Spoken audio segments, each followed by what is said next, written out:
Hi everyone, I'm Jessica. Welcome back. Today we're starting week 5 of the Nona Quilt Along. If you haven't heard of the Nona Quilt Along, it's a beginner quilt along that I'm hosting here on YouTube and on the blog We All Sew. That's Bernina's blog. So far we've learned about the supplies and the materials needed for quilting. We have cut our fabric, we made our 9 patches last week, and this week we're expanding on that block to make it a little bit bigger, and we're calling it block A. So this quilt uses, essentially it's one block, but it's colored 2 different ways. So this is block A. This is what we're going to be making. We're going to take the 9 patches that we made. They're going to be the center of our block A's. Next week we'll be working on block B, and I just wanted to show you it is exactly the same block, but instead of colored portions here we're using white, and instead of white squares in the corner we're using colored. So our quilt is made up of these 2 blocks. We're calling them block A, the colors, and block B, that's white. So this week, in week 5, we're gonna be focused on making all the block A's, and we need 15 of these. Let me show you how to put this block together. So for the layout of block A, we're gonna take one of our 9 patches, and we are going to frame it with some white squares in each of the 4 corners. And then we're going to add 2.5 by 6.5 inch strips, and this is cut from, for my quilt, it's cut from the alpine fabric. And these are going to go in each of the remaining spots. So our block is going to look like this. This is not a difficult step, but we'll take it one step at a time. So first, I'm going to show you how to make these units. And we need 2 exact units, one for the top of the block and one for the bottom. To do this, we're going to take the alpine unit and we're matching the 2.5 inch side of it up with one 2.5 inch side of a white square. If you'd like to pin here like we talked about last week, you can pin. And then what we're gonna do is we're just gonna sew along this side with 1/4 inch seam allowance. Now this step of the block, you can chain piece these. So all of these are the same. For every single block A, we need 15 of them. We have a white square and an alpine 2.5 inch by 6.5 inch piece. And since we need them on the top and the bottom, we need 30 of them. So you can chain piece all 30 of these if you like. That would help make really quick work of this step. I'm gonna show you enough just for one block right now, but if I was making this quilt by myself, I would be chain piecing all 30 of these, and then I would cut the thread. I would get the whole lot of them back and start over. I like to keep the threads hooked, but if this is bothering you, you could snip your threads in between before you add this other side. And now all we need to do is add another square onto this side. So I'm going to put the square on top of the alpine fabric. You could use a pin again if you like. And then we're gonna sew this with the 1/4 inch seam allowance.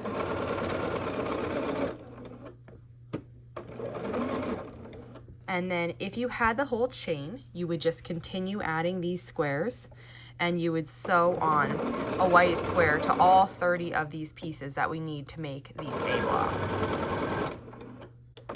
And when you were finished with that, you would cut your thread, and then you can go back and snip between each of these, and you would have all of your tops and all of your bottoms. So here I have enough for one block, and now I'm just gonna set these aside for a minute. The next step is going to be to frame the 9 patch. So you could pick out 15 9 patches. Just keep in mind here, you might want to think about how you want to distribute your colors. So I am trying to balance the colors that I have framed in alpine and the colors that I have framed in white. So let's say if I have 4 blue 9 patches, I would make 2 of them framed in alpine and 2 of them framed in white. Later that way, when I'm laying out my quilt, I kind of have an even distribution of colors between the alpine blocks, which is the block A, and the white blocks, which is the block B. However, though, let's take a look at this Nona quilt. Here, what I chose to do is every time I had a block A, which is this one, I used a red center. And every time I had a block B, I used a blue center. And I did this purposely so that I could alternate red and blue throughout the quilt. So what you're gonna wanna do is you're just gonna wanna think about your final placement a little bit. If it's gonna be random, like I'm doing for the quilt that I'm making now as we go along, then I'm just trying to evenly distribute the colors of 9 patches in both block A and block B. But if you have something more similar to this, you might want to do all one color for your block A's and all another color for your block B's. Okay, back to the sewing machine. So what you're gonna do to make this the easiest would be to pick out 15 9 patches in whatever method you decide. And then we're going to frame it. It's gonna get one alpine piece on the right and one alpine piece on the left. And again, you can chain piece this and make it really quick. So first, let's lay the alpine piece on top of the 9 patch. And here, if you'd like to pin at every seam, or you can determine the frequency if you'd like to pin, how often, and you would just go ahead and pin before you sew this.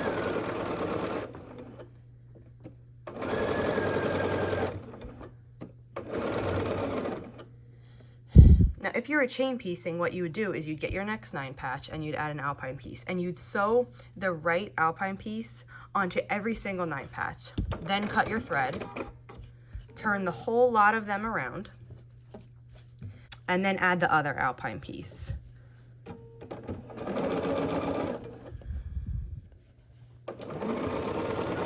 And sew this side on.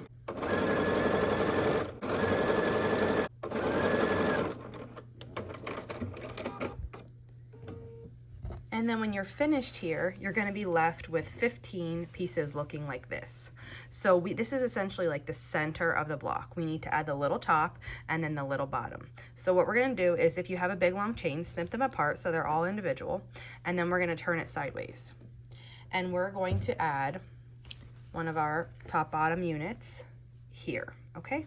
And here I am pressing with my fingers, I'm pressing the seam allowance toward the alpine.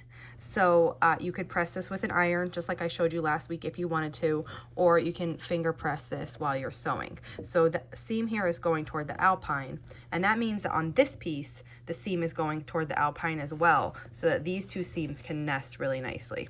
So I'm pulling them aside and I'm feeling them nesting, holding them in place, and then we're gonna start sewing here, a 1/4 inch seam allowance along this side of the block. When I get to that seam, just as we did in the 9 patches, I'm gonna stop and just reposition. Now this block is like kind of far back and off the camera, but what I'm doing is I'm nesting this seam here, and I'm just gonna hold it. And then this is bigger than a piece that we've sewn before, so I'm making sure that all of this is in line too.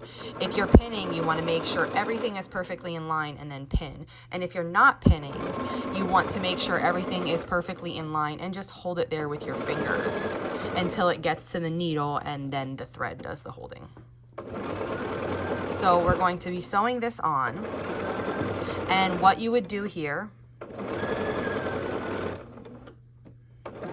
is sew then every single 9 patch would have this like top bottom unit sewn on to the one side. After you did all 15 of them, you'd cut your thread, turn it around, turn your whole batch around. You can leave them hooked, that would make it faster, but also you could cut them if that bothered you. And then you'd flip this open, and then you're gonna add your remaining side on. And this is exactly the same way. So my seam here for this alpine is sitting toward the alpine, which means that my seam on this one is also going toward the alpine, so these two could nest. And then we're gonna drop our foot and start sewing here.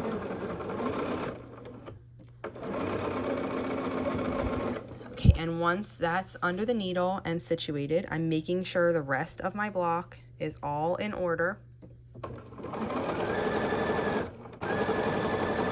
Also, all the while I'm sewing this long block, I'm making sure my 1/4 inch seam allowance is accurate, that I'm right next to my guide, that I'm following this seam tape that I have here, because like we said last week, the 1/4 inch seam allowance is extremely important when you're building your blocks.